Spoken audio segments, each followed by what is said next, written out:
occidentale a détruit mon Afrique politique. Politique occidentale a détruit mon Afrique politique. Politique occidentale a détruit. Ganyangi ñi seetaan ñeneen ñi di jabatu xale yi fépp leen Ganyangi ñi var rek ñeneen ñi di ñu déglu xale yi fépp leen Ganyangi ñi déglu ñeneen ñi di ñu ñaawal xale yi fépp leen politique. Politique occidentale a détruit mon Afrique politique. basuma mbar yi ay souveniru daaw la yi yëpp dinaa ko dugal studio bu neexee suñu borom. Maintenant aujourd'hui je démarre par le père Bassirou Diomaye Faye qui doit se rendre en France. Et ces temps-ci je suis beaucoup la presse étrangère ou presse internationale ou tout le monde à la manipulation. Je vous avais promis qu'après la Tabaski, je vais revenir sur ce dossier. Donc ça sera clair. En Afrique, ou pour le peuple noir, on a des problèmes. On dit arabophobe, arabophone tout. Mais nous, on n'a pas un problème avec les Occidentaux. Mais la francophobie, qui signifie les oligarques et les lobbies gays, francs-maçons installés en Afrique, jusqu'à ce qu'il y a des panafricains, avant de parler, sincèrement, ils ne vérifient pas les documents pour parler. Sénégal, il y a une manipulation que beaucoup de panafricains sont en train de faire. Et le décret qu'ils sont en train de parler, que le président Bassirou Diomaye Faye et son premier ministre, M. Ousmane Sonko, se sont permis de convoquer l'Union européenne ou de lui demander de venir installer l'OTAN entre le Sénégal et le Mali pour se protéger du Mali. C'est faux. Je rétorque, c'est archi faux. Archi faux. C'est archi faux. Cessez de manipuler. Cessez de penser que, parce que les jeunes là, ils sont élus, vous serez reconnus en tant que tel. Les gars, on a un problème francophobe, mais pas un problème de racisme. Soyons logiques là-dedans. Ce décret a été signé en février 2023 et c'est Macky Sall qui l'a signé avec son premier ministre, Sidiki Kaba. Ce décret a été déposé à l'Union européenne en février 2023 parce que, car, qu'est-ce qui s'est passé? Quand le Mali, G5, quand ils ont quitté, G5, quand ils ont quitté le Mali, mais l'armement de l'ONU, ça y est où? Goudiri, Kernyaïlo, Sangalkam, partout il y a des chars de combat, il y a énormément d'armes. Qui ose gagne, qui perd paix. Il y a certains des réunions. J'assiste. On ne m'informe pas. Panafricain, il faut qu'on se calme. Le décret là, ça a été déposé à l'Union européenne en février 2023 et je défie quiconque. Février 2023, ce n'était pas le président Bassirou Diomaye Faye qui était là. Au Mali, qu'est-ce qui s'est passé pour que l'armée française occupe le Mali? Tuer Kadhafi, envoyer ses propres djihadistes. La France a envoyé ses propres djihadistes qui étaient couverts par des légionnaires qui sont venus bombarder le Mali, attaquer le Mali. Qu'est-ce que l'armée française a dit? Pourquoi je ne peux pas vous aider? Non, il faut écrire des notes. Il faut écrire une note. Ce qui fait que, ce qui va... Mais qui a écrit cette note si ce n'est pas la France? C'est la France qui a écrit cette note-là pour que la Mali vienne intervenir. Non, pour que la France vienne intervenir au Mali. Ou c'est les Maliens qui ont demandé de l'aide à François Hollande? Demandez au général Mbaye Cissé, qui a rédigé ce décret-là. Demande au général Mbaye Cissé, qui a donné au président Macky Sall ce décret-là. Demande au président, au Semga Mbaye Cissé. Combien de fois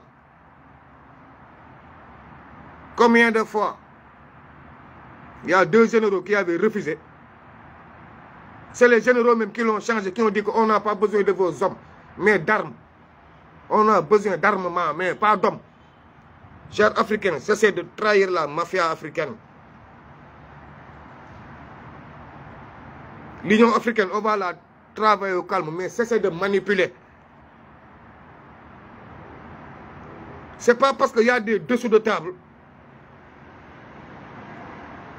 C'est pas parce que certains ont des passeports diplomatiques russes. Les autres ont des passeports français. Et puis après, il se permet de dire n'importe quoi. Hey, revenez à la raison. Moi, je ne suis pas un complexé. Je ne suis pas un gars qui va vous dire que j'ai été colonisé. Personne ne m'a colonisé. Les Blancs là ne sont pas plus éveillés ni plus garçons que moi. Je n'ai pas été colonisé. Je ne vis pas ça, ni dans mes démarches. C'est que moi, je marche. Je me sens sur terre. Mais pas sur la colonisation là qui date de 300 ans. Mes frères, moi, j'ai quitté là-bas. Regarde la manipulation de presse francophobe à travers les Africains qui se passe actuellement dans la presse française depuis les élections. Depuis que Marine Le Pen est passée, regardez ce qui se passe. Vous pensez que les Français là, ils sont en train de marcher, tout le monde s'est soulevé. Ils sont en train de dire, oh, oh, oh, vous les brebis, vous les vaches, vous les chèvres, sortez. Ce qui fait que Marine Le Pen va vous exclure. Marine Le Pen, c'est votre danger. Vous, peuple noir, sortez, votez. Parce que c'est toujours les Noirs au chevet des Français. Et vous n'avez rien compris. On vous a manipulé depuis très longtemps pour vous dire que FN, extrême droite, Marine Le Pen est dangereuse. Moi, depuis 2014, je vous dis, la France pour les Français, par les Français. Effectivement. Comme le Sénégal, ce qu'on veut avec Ousmane Sonko, le Sénégal pour les Sénégalais, par les Sénégalais. Notre souveraineté d'abord. Mais on vous manipule. Le racisme, sortez voter. À l'élection passée, quand eux tous ils se sont unis pour lutter contre Jean-Luc Mélenchon, est-ce que vous les Africains, les Français vous ont demandé de voter aux élections passées, aux élections européennes là? Est-ce que vous là, Africains, on vous a demandé de sortir de voter? Mais maintenant, dans les foyers et partout, ils savent que tous les Maliens, beaucoup de Sénégalais ont des passeports français. Maintenant, tout le monde sort. Si Marine Le Pen gagne, vous êtes en danger. Si Marine Le Pen gagne, vous êtes en... C'est faux. C'est parce qu'on nous prend pour des imbéciles que chaque fois, s'ils font les magouilles, en cas d'échec, c'est nous les Noirs qui vont chaque jour venir sauver les lobbyistes blancs-là. C'est honteux. Moi, c'est pour ça que j'ai aimé Donald Trump. Et heureusement que les Noirs que les Noirs américains avaient compris. La majorité des Noirs ont voté Trump. Pas ce robot d'imbécile-là. American first. L'Amérique pour les Américains. Le Mali pour les Maliens. La Guinée pour les Guinéens. La France pour les Français. Point. Mais qu'est-ce que le président Bassirou Diomaye Faye ne va pas venir faire en France? Pourquoi il ne va pas venir en France? Mais vous, tous ceux qui parlent, regardez-les, comment ils se sont habillés d'abord. Ce ne sont pas des panafricains, mais des francophobes. Le vrai sens du mot, il y en a pour moi, il y a des panafricains qui se sentent trop inférieurs par rapport à leur couleur de peau. Or moi, je me sens trop supérieur par rapport à ma couleur de peau. Boy, je ne sais pas mon comportement en Europe. Je n'ai rien d'un Européen. Mais il y a un complexe. Tu ne peux pas t'habiller en costume. La France, vous êtes mauvais. La France, vous êtes... Mais c'est être incohérent. Mes frères, je regrette. Mais c'est de la triste réalité.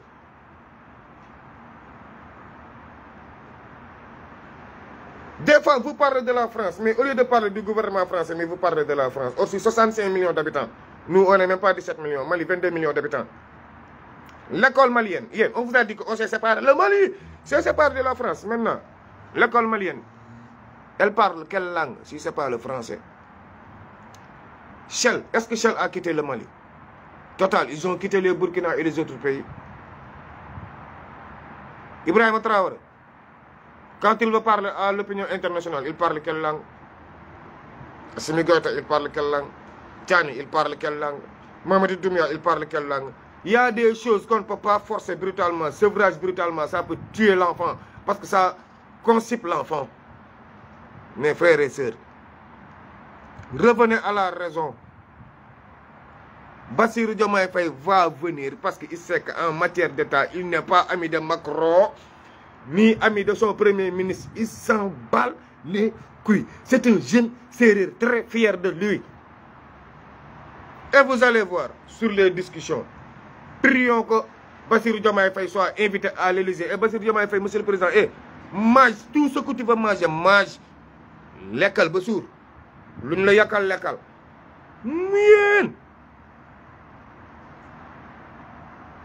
bu yàggee ragal tubaab ñeme yàlla nekk fii de ñëpp di ma woo bu mu ñëw France dafay ñëw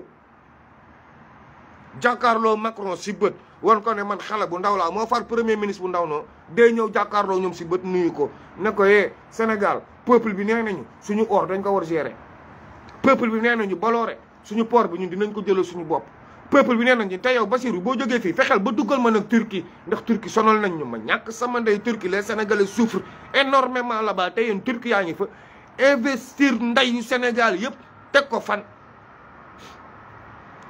monsieur le président man moom zéro complexe laa gëm ñii di manipuler Bassirou dossier bi maa ngi moom ndax maa ngi décret bi xam ngeen lu tax ñu signé ko élection le 2 juin.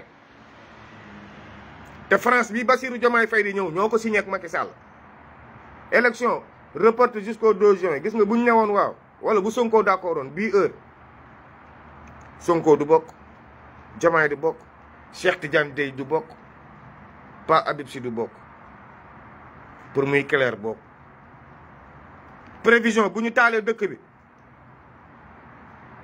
Moussa Fall da leen doon rey ba ngeen jeex tak gis nga Moussa Fall gis nga bu ñu def lu woon ba ne élection d'accord nañ dem le 2 juin France def ñu lu xasaw ak général Moussa Fall ak ñoom Amadou Ba nii bu kilifa état bi dëggantaan teelu woon jël seen responsabilité ne Moussa Fall demal arrêté convoi Amadou Ba bi décret bi février lañ ko déposé calculer ñu ne reporté nañ élection du am wala Amadou Ba taxaw ne maa gagné ñu ne presse bi appuyé leen ko comme ni ñuy def nii comme Madiambal Diagne mooy président de la presse francophone mooy président secrétaire général xaw ma lan presse UEMOA ak presse CEDEAO Madiambal Diagne ma maay moo ñu wër ba pare xaalis bu weex taalu génn te man financement bi xaw ma fu muy jógee bu ñu reporté woon élection ñu ne Ousmane Sonko bokkul jëmmi sëñ Bamba bu dee day am 1000 morts da koy am mais Sonko du bokk te du toog Diomaye itam du toog du bokk du toog fa la France mii tey jëmoon ak ñun ana arme ana 45 milliards armes yi Sonko di wax chaque jour ana armes yi France jëlee Mali ana armement yooyu mais bi ñuy tas mission bu nekk Mali est-ce que Ousmane Sonko ak Diomaye ñu ngi woon ci nguur gi ñu ngi woon prison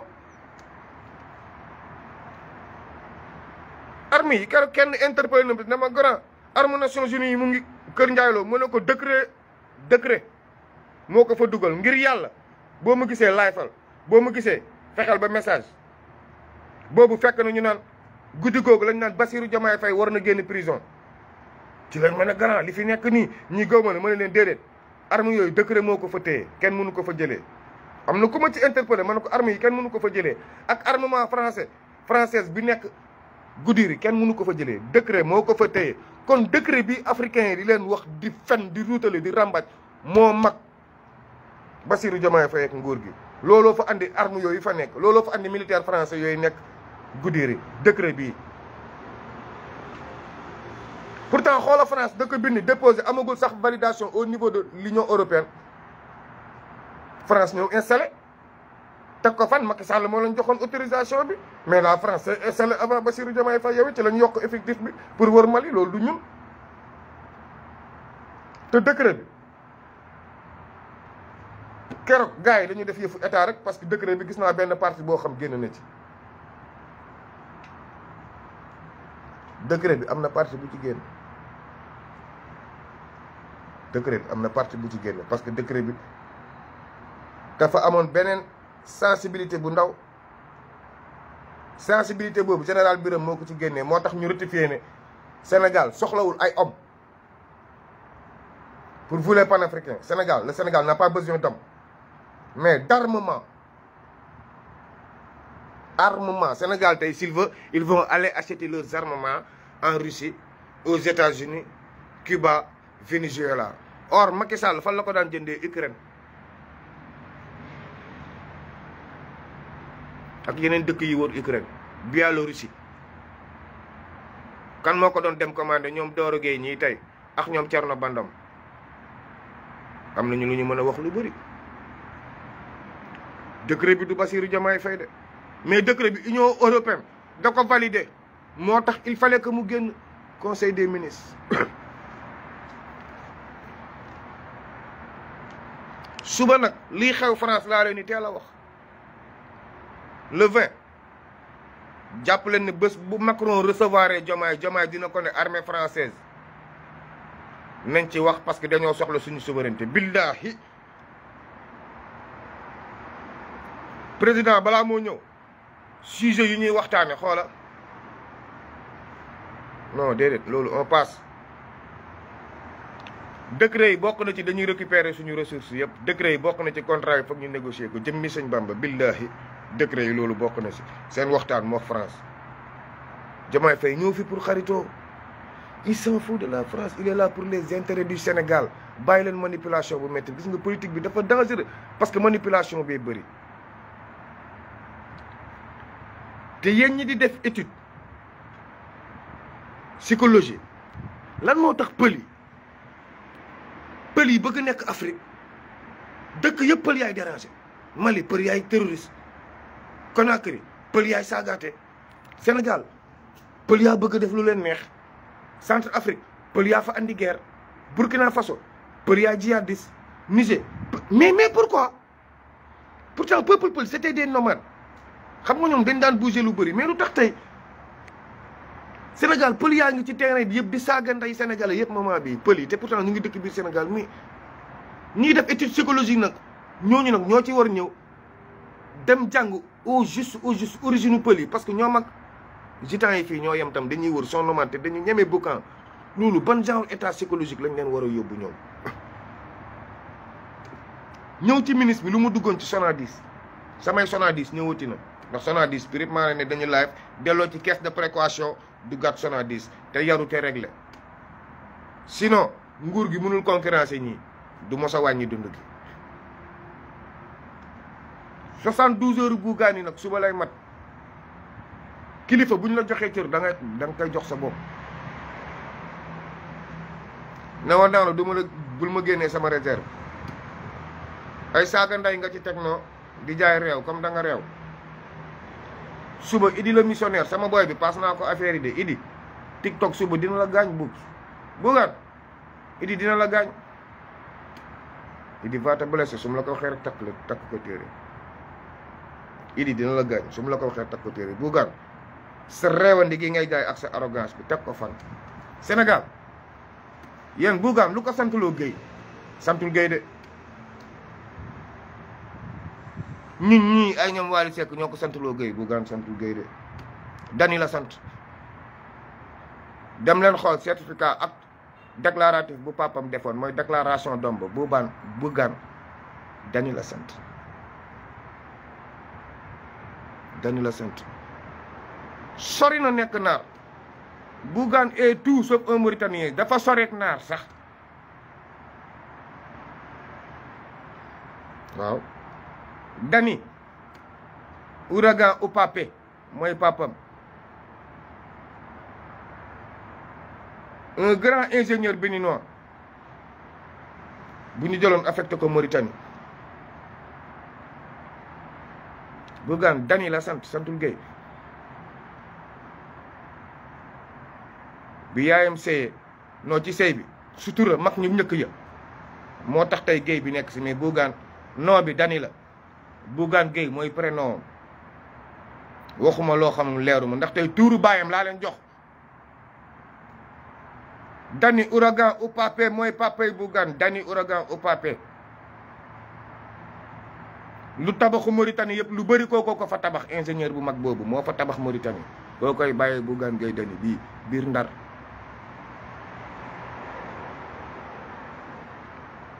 temps yooyu jigéen boo rafetee xeeb sa poche yu jëkkër nattu dalay yomb dal te àdduna jigéen ñëpp dinañ nangu séyegoo ñu ne ëmm na garaawul sëy na fase ëmm na garaawul mu ngi ci biir sëyam ëmm na mooy danger public numéro 1 te Sonko yàgg naa leen wax ne laboratoire bi ko uufoo neewoon naa leen laboratoire Ousmane Sonko amul fuite fàttaliku leen sama live laboratoire ba laboratoire Ousmane Sonko amul fuite amul fuite yow déjà tey bu doon paternité rek tey la ñuy seet yow tey Bougane tey jox la tey suñu présidence tey mënul nekk déjà nit ñaa ngi naan sa papa Mauritanie kon déjà mauritanien la double nationalité te du mauritanien béninois la Bougane ñibbil beneen nag Bougane demal Patrick Talon jàppale la Bougane fii la góor jigéen ñi financé ñëw nga jël sa xaalis def ko si jigéen ñi loo def panneau publicitaire yow tam Bougane da nga fàtte ne yow it panneau publicitaire yi yow la ko Ablaye Wade neexalee woon Bougane panneau publicitaire Dakar yëpp yow la ko Ablaye Wade neexalee woon Bougane yow da nga fàtte sa imprimerie ba machine yi t-shirt Ablaye Wade yow it da nga fàtte bi 50 000 nga doon facturé t-shirt yi di yow it 50 000 par t-shirt nga génnee 100 000 t-shirt loolu faveur état la wala du faveur état Bougane Idi le missionnaire booy daggal leen ma lii parce que Idi du ma dugg si yenn yi parce que xam nga rek man tey yu bëri choc la may def moo tax je passe suba clôturer 72 heures bi ba bu paree xoola day jël billet d'avion ñibbi benn parce que il nous emmerde yéen xool leen jëmmi Bougane ñàkk la xool leen jëmm ji xool leen bopp Bougane bi crâne bi da ngeen di xam ne Bougane maam ñaggistoo la toog naan dañ ko daan tuddee Dany Lo la ma sama copain yi daan wax Dany bi tuuru dàkkantal la da ngay fen sa bàyyi Dany Ouragan Papé maire bi jigéen la moo tax du ma déborder mais booy yaa ngi fi booy yi moom code bi si suuf laa leen koy jox ñëw dóor missile yi sa waay façon bi nga waxee démb lañ lay tontoo te ko wax nga saaga ndeyam non comme sa kër booy wax kenn du wax ñu Bougane tu me connais mal c'est que yow tu connais mal que dama la jege boo xam ne Bougane comprendre sax yow dama la ñuuxu Bougane dama la ñuuxu Bougane père Aline Diop mi la may muumi tonton Aline Diop mi la may muumi Aline Diop bu con sec Aline Diop salsa bàyyi Aline mi la may muumi mi nga xam ne moo jël muumi andil la ko sa kër ndax moo bàyyam con sec ñoo daan ànd suba ak ngoon Bougane demal wuti renseignement si man waaye moo gën ngay kërëb bi man ba jour bi ñu lay may muumi Bougane yow tonton Aline Diop décédé na moo doon fecc ci clip bu Nicolas Mela Sénégal réfléchissez non booy am na tabu nag am na tabu man xam nga rek gain am na yenn yi nag du ma fa yegg de boo yaa fa sañ yegg dëgg neex yàlla booy yi ñoo fa sañ yegg de man yenn yi du ma yo Bougane li ko topp